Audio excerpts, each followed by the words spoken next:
الحمدللہ رب العالمین والصلاة والسلام علی سید الانبیاء والمرسلین اما بعد فاعوذ باللہ من الشیطان الرجیم بسم اللہ الرحمن الرحیم۔ انڈیا کے ایک ہندو نوجوان ہیں دھرو راٹھی، جو کہ بہت بڑے یوٹیوبر ہیں، تقریباً 11 ملین سے زیادہ ان کے سبسکرائبرز ہیں۔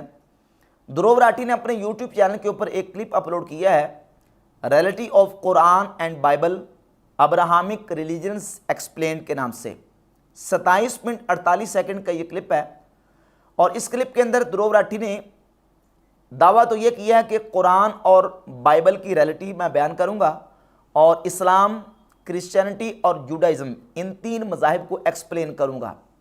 اس کلپ کے اندر دھرو راٹھی نے سیدنا آدم علیہ السلام، سیدنا نوح علیہ السلام اور سیدنا ابراہیم علیہ السلام کے قصوں کو، ان کے واقعات کو بیان کیا ہے، اور بالخصوص ابراہیم علیہ السلام کے واقعہ کے ساتھ ہندوؤں کے ہاں جو رامائن کی کہانی ہے، جس میں رام، سیتا، لکشمن اور راون جو کریکٹرز ہیں، ان کی کہانی کو ابراہیم علیہ السلام کے واقعے کے ساتھ ریلیٹ کرنے کی کوشش کی ہے اور جوڑنے کی کوشش کی ہے۔ اپنے اس کلپ کے اندر دھرو راٹھی نے انبیاء علیہ الصلوۃ والتسلیمات کی تصاویر بھی دکھائیں، اور نعوذ باللہ تعالیٰ آدم علیہ السلام اور سیدہ حوا رضی اللہ تعالیٰ عنہ، ان کی برہنہ اور ننگی تصاویر بھی دکھائی ہیں، جو کہ یقیناً ایک مسلمان قطعاً اس کو گوارا نہیں کر سکتا، اور ہمارے اسلام کی روح سے یہ تو انبیاء علیہ الصلوۃ والتسلیمات کی توہین اور ان کی گستاخی کے زمرے میں چیز آتی ہے۔ کوئی مسلمان بھی اس کو گوارا نہیں کر سکتا، اور یقیناً یہ بات بالکل قابل تردید ہے، اور اس کی جتنی مذمت کی جائے کم ہے۔ دھرو راٹھی کا یہ کلپ اپلوڈ ہوا، اس کلپ کے اندر بہت ساری مسٹیکس دھرو راٹھی نے کی، بہت ساری غلطیاں کی، بالخصوص انبیاء علیہ الصلوۃ والتسلیمات کے واقعات کو بیان کرنے میں اس نے بہت ساری ٹھوکریں کھائی ہیں، غلطیاں کی ہیں، اور ان غلطیوں کی وجہ کیا ہے وہ میں آگے جا کے انشاءاللہ بیان کروں گا۔ دھرو راٹھی کا یہ کلپ اپلوڈ ہوتے ہی بہت سارے یوٹیوبرز کی طرف سے، بہت سارے اسکالرز کی طرف سے دھرو راٹھی کو رپلائی کیا گیا، اور اس کلپ کا جواب دیا گیا۔ گھنٹہ گھنٹہ، 1.5 گھنٹہ، 2 گھنٹے، 2.5 گھنٹے کے کلپس بھی دھرو راٹھی کے جواب میں اپلوڈ کیے گئے۔ 9 جون کو یہ کلپ پبلش ہوا، اور تقریباً 10 دن بعد 19 جون کو انجینئر محمد علی مرزا جیلمی کی طرف سے 1 گھنٹہ 27 منٹ کا ایک کلپ پبلش کیا گیا، دھرو راٹھی کو دعوت حق۔ مرزا جیلمی نے دھرو راٹھی کو دعوت حق دی، اس کو حافظہ اللہ تعالیٰ کہہ کے، اور اس کے ساتھ اپنی محبت و عقیدت کا اظہار کرتے ہوئے کہ مجھے اس کے ساتھ بڑی محبت ہے، آئی لو یو، اور مجھے بڑی دھرو راٹھی کے ساتھ عقیدت ہے، اور اس کو اللہ رب العزت کی نعمت قرار دیا۔ دھرو راٹھی حافظہ اللہ تعالی من الجنت والناس، اللہ تعالیٰ ان کی حفاظت فرمائے اور ان کے لیے سچائی کا راستہ جو ہے وہ آسان کر دے، آمین۔ دھرو راٹھی جو ہے نا جی، یہ میں سمجھتا ہوں اس دور کے لیے بہت بڑی نعمت ہے اللہ تعالیٰ کی، اور میں پرسنلی ان سے بڑی محبت کرتا ہوں، رسپیکٹ کرتا ہوں ان کی، اگرچہ ان کا تعلق انڈیا سے ہے، اس کے باوجود انڈیا میں بھی جو ہندوؤں کے اندر بھی بابا حضرات موجود ہیں، ان باباؤں کو وہ بڑا ننگا کرتے ہیں، تو اس حوالے سے تو مجھے ایک خاص عقیدت ہے ان کے ساتھ کہ مشن ایک ہے، بابوں کو ننگا کرنا۔ باقی اینڈ پہ میں دھرو راٹھی کے لیے کہوں گا کہ میں پرسنلی آئی لو یو، الحمدللہ، الیاذ باللہ تعالیٰ، اور اس کے ساتھ محبت و عقیدت کا اظہار کیا، اور اپنے سبسکرائبرز کو، اپنے فالورز کو دعوت دی ہے، باقاعدہ ترغیب دی ہے کہ آپ دھرو راٹھی کا چینل سبسکرائب کریں، وہ بڑی نالج کے ساتھ بات کرتا ہے، اور باقاعدہ ترغیب دی ہے اپنے چاہنے والوں کو دھرو راٹھی کا چینل سبسکرائب کرنے کی۔ اب اس کے پیچھے کیا وجہ ہے اور مقاصد کیا ہیں؟ کیونکہ دھرو راٹھی ایک بہت بڑا یوٹیوبر ہے، 11 ملین سے زیادہ سبسکرائبر ہیں، اور وجہ تقریباً جو یوٹیوب کی دنیا میں یا سوشل میڈیا کو سمجھتے ہیں وہ جان گئے ہوں گے کہ اصل وجہ اور حقائق کیا ہیں۔ مرزا جیلمی نے چونکہ دھرو راٹھی کی مسٹیکس کو بھی اس میں بیان کیا ہے، چونکہ مرزا جیلمی یہ سمجھتا ہے کہ اس کے پاس رائٹ ہے کہ وہ کوئی بندہ غلطی کرتا ہے, کوئی مسٹیک کرتا ہے, تو مرزا جیلمی اس کی مسٹیک کو ہائی لائٹ کرے. بھئی اگر مرزا جیلمی کے پاس رائٹ ہے کہ وہ لوگوں کی مسٹیکس کو ہائی لائٹ کرے اور بتائے کہ فلاں بندے نے اس مقام پہ غلطی کی ہے, فلاں بندے نے اس مقام پہ غلطی کی ہے, تو یہ رائٹ دوسروں کے پاس بھی ہے. آج کی گفتگو میں ہم نے یہ بتانا ہے کہ دھرو راٹھی کی جو مسٹیکس کی, غلطیوں کی اصل وجہ کیا ہے, اور یہی وجہ بین ہی مرزا جیلمی کے اپنے لیکچرز اور اپنے بیانات کے اندر پائی جاتی ہے. اگر مرزا جیلمی یہ رائٹ رکھتا ہے کہ وہ دوسروں کی مسٹیکس کو بیان کرے, تو ہم بھی رائٹ رکھتے ہیں کہ ہم دھرو راٹھی کی غلطیوں کو ہائی لائٹ بھی کریں اور مرزا جیلمی کی غلطیوں کو بھی ہائی لائٹ کریں.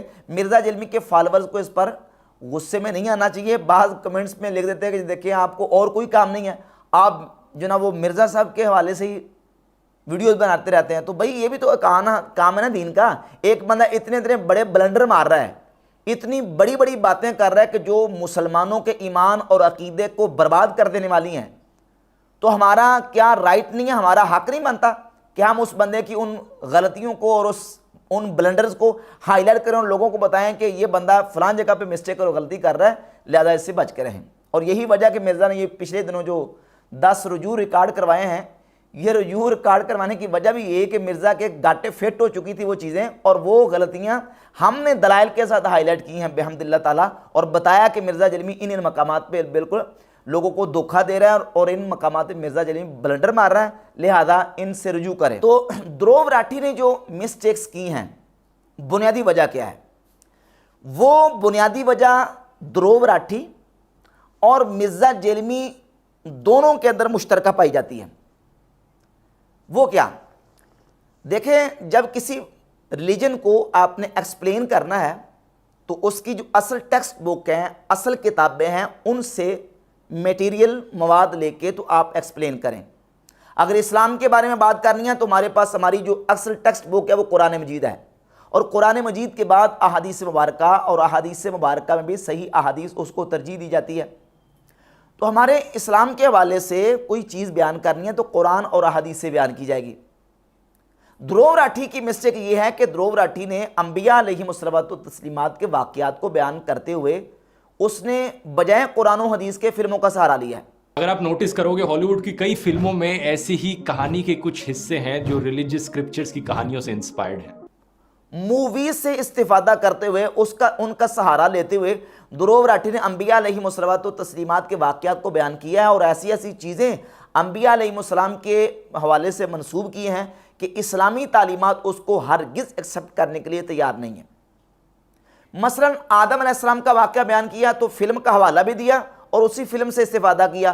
بڑی ہی انٹرسٹنگ کہانی ہے, اسے ڈھیروں بار ریفر کیا گیا ہے پاپ کلچر میں, فلموں میں. ایک فلم جو میں نے دیکھی تھی نوئنگ نام سے, 2009 کی سائنس فکشن فلم ہے. پھر آدم علیہ السلام اور حضرت حوا رضی اللہ تعالیٰ عنہ کو ننگے دکھایا, نعوذ باللہ تعالیٰ.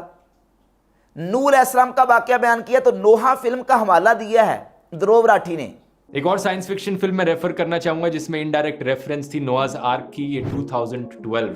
اس فلم کے اینڈ میں سب کچھ پانی کے اندر ڈوب جاتا ہے. ڈائریکٹ فلمیں ہیں جیسے کہ نوآ فلم جو بنائی گئی ہے وہ پوری کی پوری اس کہانی پر ہی بیسڈ ہے.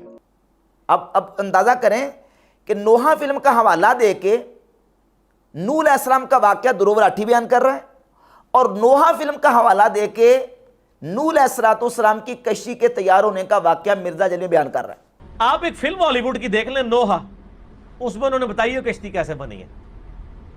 راتوں رات درخت اگے ہیں, ان کے پھٹے تیار ہوئے ہیں, معجزانہ طور پہ ہوا سب کچھ. اور یہ ایک دن میں کشتی نہیں بنی ہے, کئی مہینوں میں بنی ہے. وہ قرآن میں آتا ہے نا کہ وہ مذاق اڑاتے تھے. ایک جگہ پہ مرزا جیلمی نے نوحہ فلم کا حوالہ دیا اور اس میں باقاعدہ طور پہ حوالہ دیا ہے کہ جناب وہ نوحہ فلم بنی ہے, آپ فلم دیکھ لیں.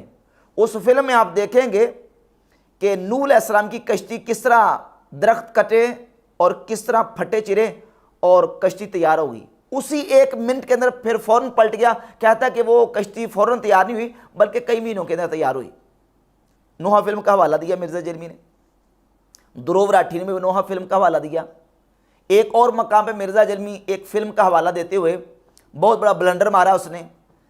ایک فلم ہے عمر سیریز, اس فلم کا کئی مقامات پہ مرزا جیلمی نے حوالہ دیا, اور بھی فلموں کا حوالہ دیتا ہے. مثلا ایک فلم پہ باقاعدہ اس نے تقریباً 14 منٹ کا کلپ اپلوڈ کیا تھا, اور اس میں باقاعدہ جب فلم آئی اردو ڈبنگ کے ساتھ، وہ باقاعدہ اپنے فالوورز کو اس نے کہا ہے کہ آپ اس فلم کو دیکھیں۔ ابھی ایک فلم آئی ہے محمد کے نام سے صلی اللہ علیہ وآلہ وسلم، ابھی یوٹیوب پہ انہوں نے 2-3 ہفتے پہلے ہی اسے نا اردو ڈبنگ کے ساتھ اپلوڈ کیا ہے۔ ایران والوں نے وہ فلم بنائی تھی اور وہ انگلش میں بھی آ چکی ہوئی ہے، اور اردو زبان میں چند ایک کلپس پہلے آئے تھے، اب پوری آ گئی ہے۔ ویسے وہ آپ لوگ فلم ضرور دیکھیں۔ ترغیب دلائی ہے۔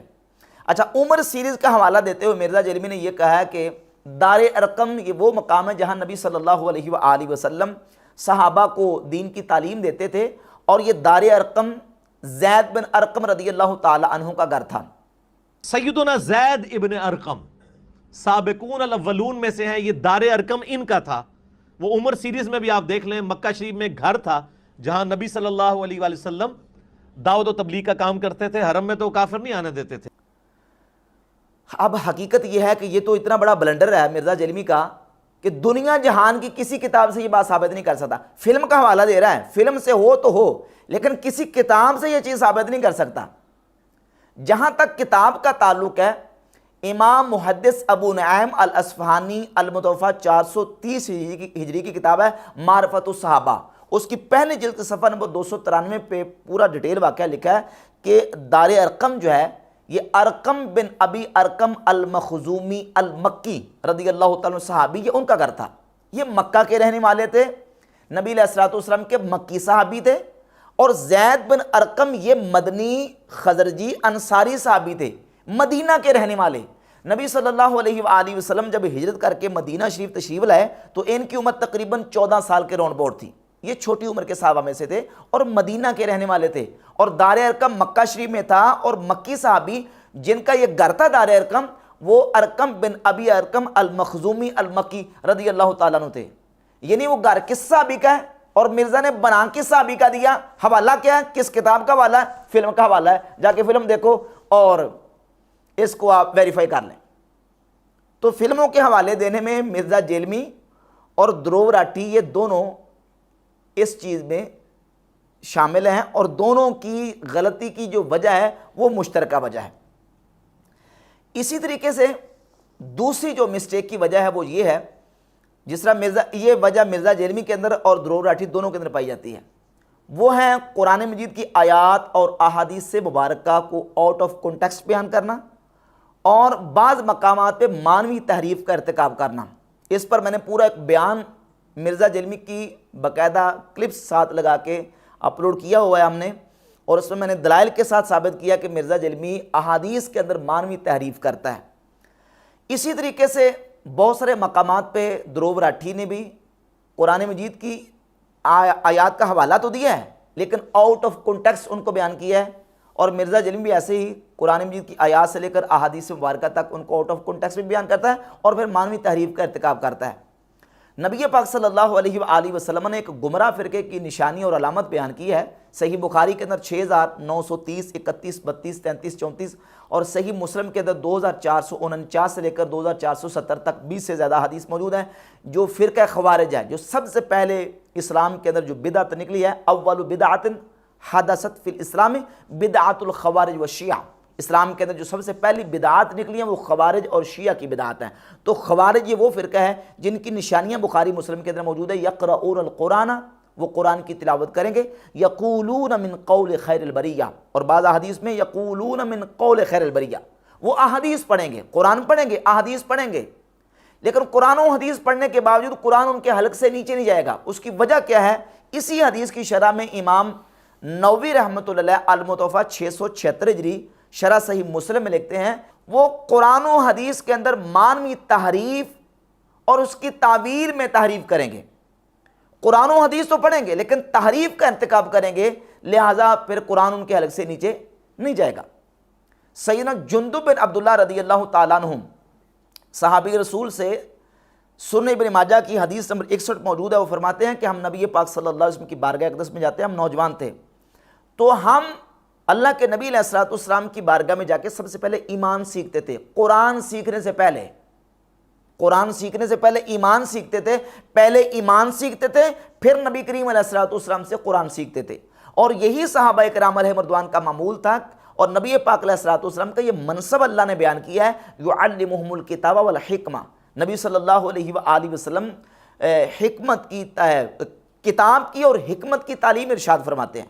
تو صحابہ اکرام علیہم رضوان حضور سے قرآن سیکھتے تھے، اور جس طرح قرآن سرکار سکھاتے تھے اس طرح صحابہ اس کا مطلب لیتے تھے۔ تو قرآن کی ایک آیت کا مطلب دوسری سے سمجھا جاتا ہے، اور اگر آیت سے اس کا مفہوم واضح نہ ہو تو پھر نبی پاک علیہ الصلوۃ والسلام کی حدیث کا سہارا لیا جاتا ہے۔ صحابہ اکرام نے اس کی تعویل و تفسیر کیا کی ہے، اس کو واضح طور پر ہم جب لیں گے تو اس طریقے سے قرآن کو سمجھا جائے گا۔ اب مرزا نے تو باقاعدہ ترغیب دی ہے کہ آپ جو ہے نا وہ دھرو راٹھی کے چینل کو سبسکرائب کریں، اور میں ہرگز یہ نہیں کہتا کہ آپ کو ریلیجن کے اوپر اور دین کے اوپر بات کرنے کی اجازت نہیں ہے، حق حاصل نہیں ہے، ہر بندہ حق رکھتا ہے، اور ترغیب دی ہے کہ ٹھیک ہے آپ دین کے اوپر بات کریں، اور اسی طریقے سے جس انداز سے یعنی گویا کہ جس انداز سے مسٹیکس کر رہے ہو، غلطیاں کر رہے ہو اور کیا سے کیا بنا کے پیش کر رہے ہو، اس طرح کرتے رہو تاکہ ہزاروں لاکھوں لوگوں کے ایمان برباد ہوتے رہیں، اور سادہ جو مسلمان ہیں وہ سن کے اپنا ایمان اور عقیدہ تباہ و برباد کرتے رہیں۔ اب چونکہ 27 منٹ 48 سیکنڈ کے اندر بہت ساری مسٹیکس اور غلطیاں ہیں، بہت سارے لوگوں نے اس کو رپلائی بھی کیا اور ریبٹل بھی کیا، جوابات بھی دیے، ان میں سے لب لباب اور خلاصہ کیا ہے پوری گفتگو کا؟ دھرو راٹھی کی اس پوری گفتگو کا لب لباب اور خلاصہ یہ ہے، یہ تاثر دینے کی کوشش کی، بلکہ میں یوں کہوں گا کہ ایک مغالطہ دینے کی کوشش کی ہے کہ مسلمانوں کے نزدیک ہندو کافر نہیں ہیں، اور یہ ثابت کرنے کی کوشش کی کہ بعض کنزرویٹو قسم کے، بعض قدامت پسند قسم کے مسلمان ہیں جو ہندوؤں کو کافر کہتے ہیں، اور یہ کہنا غلط ہے کہ ہندو کافر ہیں، ہندو کافر نہیں ہیں، یہ بس کو قدامت پسند مسلمان ہیں جو ہندو کو کافر کہتے ہیں، ایسا نہیں ہے۔ تو یہ کہنا کہ سارے مسلم سارے نان مسلمز کو کافر مانتے ہیں، یہ ایک بہت ہی غلط نوشن ہے۔ جو لوگ نفرت پھیلانا چاہتے ہیں ان لوگوں کے دوارا ایسی چیزیں پھیلائی جاتی ہیں۔ اس کو سن کر کچھ کنزرویٹو مسلمز، انفیکٹ کچھ کنزرویٹو ہندوز بھی کہتے ہیں کہ کیونکہ ہندو لوگ مورتیوں کی پوجا کرتے ہیں اس لیے مسلمانوں کے سامنے ہندوز کافر ہیں۔ تو دھرو راٹھی کا یہ مغالطہ سراسر اسلامی تعلیمات کی بیس اور بنیاد کے خلاف ہے۔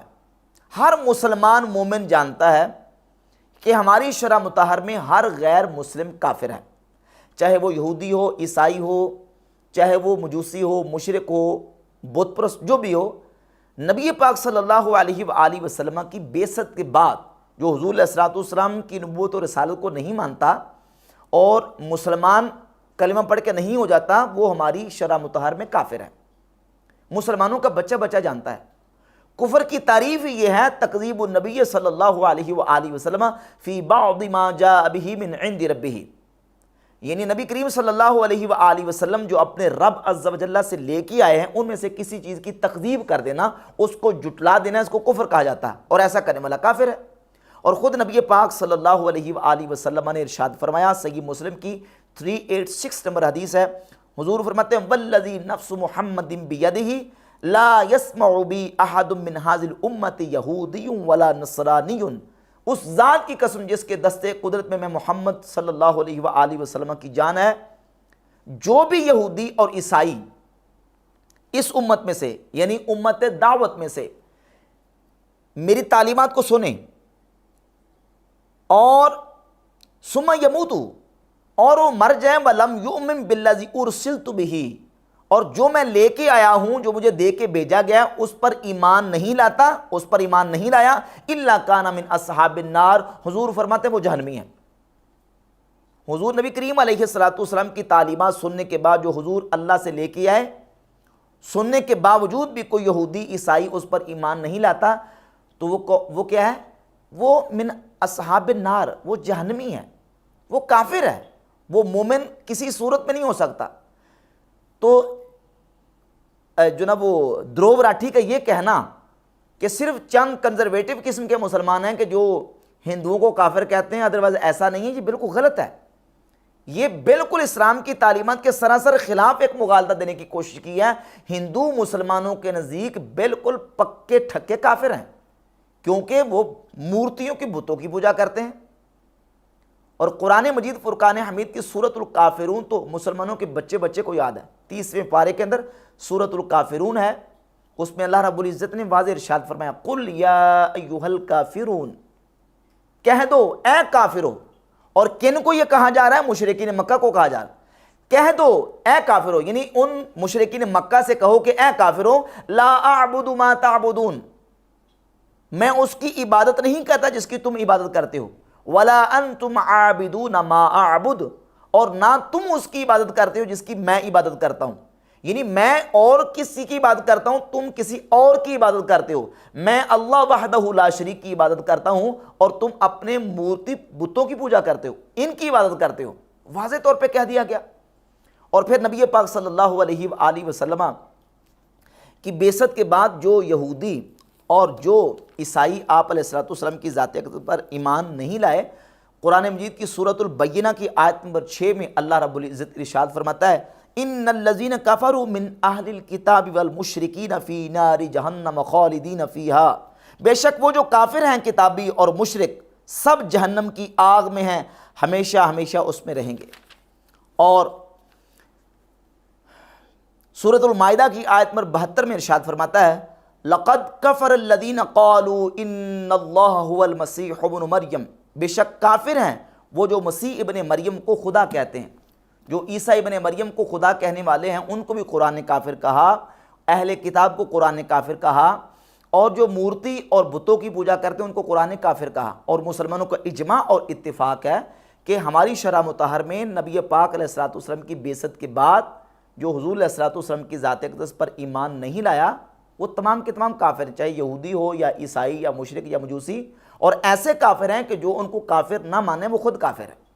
تو ایک بہت بڑا مغالطہ تھا. سمجھیں کہ پوری تقریر کا اور پورے جو کلپ تھا اس کا لب لباب اور خلاصہ دروب راٹھی نے یہ بیان کیا ہے. اور اس کے علاوہ قرآن مجید کی ایک اور آیہ مبارکہ اللہ رب العزت ارشاد فرماتا ہے ان الذین یکفرون باللہ ورسولہ, بے شک وہ لوگ جو کفر کرتے ہیں اللہ اور اس کے رسول کے ساتھ, وَيُرِيدُونَ أَن يُفَرِّقُوا بَيْنَ اللَّهِ وَرُسُولِهِ, اور چاہتے ہیں کہ اللہ اور اس کے رسولوں کے درمیان تفریق ڈال دیں. وَيَقُولُونَ نُؤْمِنُ بِبَعْضٍ, اور وہ کہتے ہیں کہ ہم بعض پر ایمان لاتے ہیں. وَنَكْفُرُ بِبَعْضٍ, اور بعض کا انکار کرتے ہیں. وَيُرِيدُونَ أَن يَتَّخِذُوا بَيْنَ ذَلِكَ سَبِيلًا, اور وہ چاہتے ہیں کہ اس کے درمیان کو رستہ بنا لیں. اولئک هم الکافرون حقا, یہ پکے کافر ہیں. واعتدنا للکافرین عذابا مہینا, اور ہم نے کافروں کے لیے رسوا کر دینے والا عذاب تیار کر رکھا ہے. یہ آیات بالکل واضح بتاتی ہیں کہ یہ تمام کے تمام ہندو ہوں, یہودی ہوں, سکھ ہوں, عیسائی ہوں, وہ اسلام کی نظر میں کافر ہیں. جب اس ساری تفصیل سے یہ بات بالکل واضح ہو گئی کہ جتنے غیر مسلم ہیں وہ شرع مطہر میں کافر ہیں, تو ظاہر ہے ہندو بھی کافر ہیں, اس پہ کوئی شک و شبہ کی 1% بھی گنجائش نہیں ہے. اور دروب راٹھی جو ہندو نوجوان ہے وہ مسلمانوں کے نزدیک کافر ہے.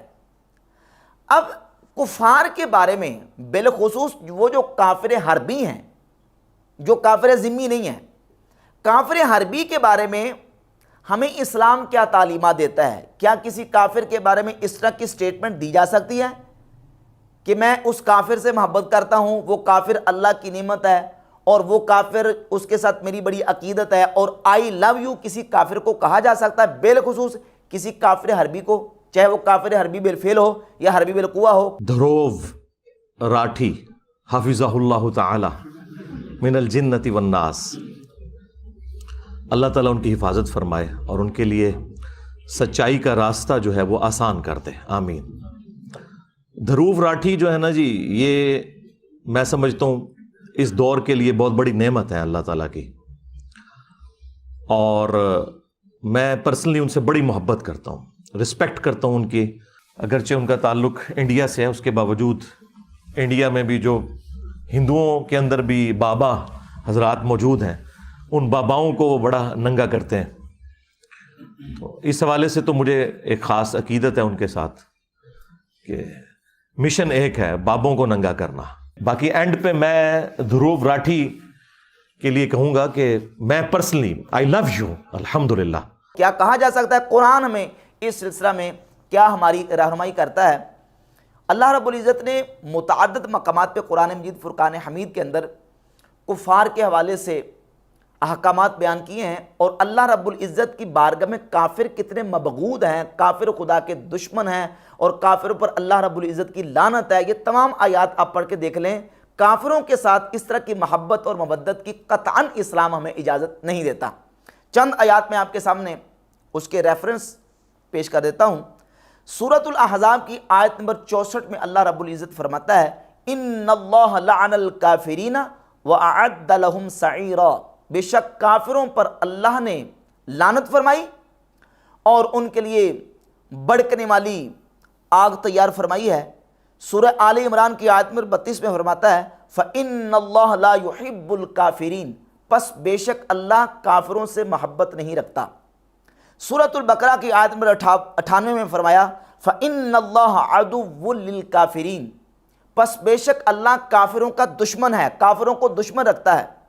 اور سورۃ المائدہ کی آیت نمبر 80 میں فرمایا تَرَىٰ كَثِيرًا مِّنْهُمْ يَتَوَلَّوْنَ الَّذِينَ كَفَرُوا لَبِئْسَ مَا قَدَّمَتْ لَهُمْ أَنفُسُهُمْ، تم بہت سے ان میں سے دیکھو گے جو کافروں کے ساتھ دوستی لگاتے ہیں، بہت برا ہے جو انہوں نے آگے بھیجا، ان سخط اللہ علیہم، اللہ کی ان پر ناراضگی ہے، وفی العذاب ہم خالدون، اور وہ عذاب میں ہمیشہ رہیں گے۔ سورہ توبہ آیت 23 میں فرمایا یا ایھا الذین آمنوا لا تتخذوا آباءکم واخوانکم اولیاء ان استحبوا الکفر علی الایمان، اے ایمان والو اگر تمہارے باپ تمہارے بھائی وہ ایمان کے مقابلے میں کفر کو پسند کریں تو ان سے دوستی مت لگاؤ۔ اور سورہ المجادلہ کی آیت نمبر 22 میں فرمایا لا تجد قوما یؤمنون باللہ والیوم الآخر، تم نہیں پاؤ گے کسی قوم کو جو اللہ اور آخرت پر ایمان رکھتی ہو، یوادون من حاد اللہ ورسولہ، جو اللہ اور اس کے رسول کے مخالفوں کے ساتھ محبت رکھے۔ یعنی مومن جو ایمان والے اللہ اور آخرت پر ایمان رکھتے ہیں وہ اللہ اور اس کے رسول کے مخالفین کے ساتھ کبھی محبت نہیں رکھ سکتے، کبھی ان کے ساتھ پیار نہیں رکھ سکتے۔ اور پھر آخری آیت مبارکہ سورۃ الممتحنہ کی آیت نمبر 4 میں اللہ رب العزت فرماتا ہے قد کانت لکم اسوۃ حسنۃ فی ابراہیم والذین معہ، تمہارے لیے ابراہیم اور ابراہیم کے ساتھیوں کی سیرت میں اسوہ حسنہ ہے، اذ قالوا لقومہم، جب انہوں نے اپنی قوم سے کہا انا براء منکم، بے شک ہم تم سے بری و ذمہ ہیں، ومما تعبدون من دون اللہ، اور جن کی تم اللہ کے علاوہ عبادت کرتے ہو ہم ان سے بری ہیں، کفرنا بکم، ہم نے تمہارا انکار کیا، وبدا بیننا وبینکم العداوۃ والبغضاء ابدا، ہمارے اور تمہارے درمیان ہمیشہ کے لیے عداوت اور دشمنی ہے، حتیٰ تؤمنوا باللہ وحدہ، حتیٰ کہ تم اللہ وحدہ پر ایمان لے آؤ۔ یعنی جب تک تم اللہ وحدہ پر ایمان نہیں لاتے ہم تمہارے ساتھ محبت نہیں کر سکتے، تب تک ہمارے اور تمہارے درمیان دشمنی اور عداوت ہے جب تک تم اللہ پر ایمان نہیں لے آتے۔ اس کو اللہ رب العزت نے اسوہ حسنہ قرار دیا کہ تمہارے لیے ابراہیم اور ان کے ساتھیوں کی سیرت میں اسوہ حسنہ ہے، کامل نمونہ ہے، اور وہ کیا ہے کہ ابراہیم علیہ السلام اور ان کے ساتھیوں نے اپنی قوم سے کہا تھا کہ جب تک تم اللہ پر ایمان نہیں لے آتے تب تک تمہارے اور ہمارے درمیان دشمنی اور عداوت ہے۔ تو کافر کے ساتھ اللہ رب العزت دشمنی رکھتا ہے، اللہ کافر کو پسند نہیں کرتا، انبیاء علیہم الصلوۃ والتسلیمات کافروں کو ناپسند کرتے ہیں اور کافروں پر اللہ رب العزت کی لعنت ہے۔ اور الممتحنہ کی آیت نمبر 1 میں فرمایا یا ایھا الذین آمنوا لا تتخذوا عدوی وعدوکم اولیاء، اے ایمان والو میرے اور اپنے دشمنوں کو دوست مت بناؤ، یعنی کفار کو دوست بنانے سے منع کیا گیا۔ 20 آیات قرآن مجید کی جن سے یہ واضح ہوتا ہے کہ کافروں کے ساتھ دوستی لگانا، ان کے ساتھ محبت مودت اور ان کے ساتھ پیار کرنے کی مسلمانوں کو اجازت نہیں ہے۔ لیکن مرزا جلمی کس انداز سے آئی لو یو بھی کہہ رہا ہے اور محبت اور عقیدت کا اظہار کر رہا ہے۔ اور پھر مرزا جلمی نے اپنے اس کلپ کے اندر اللہ رب العزت کے لیے لفظ بغوان کہنے کو جائز قرار دیا،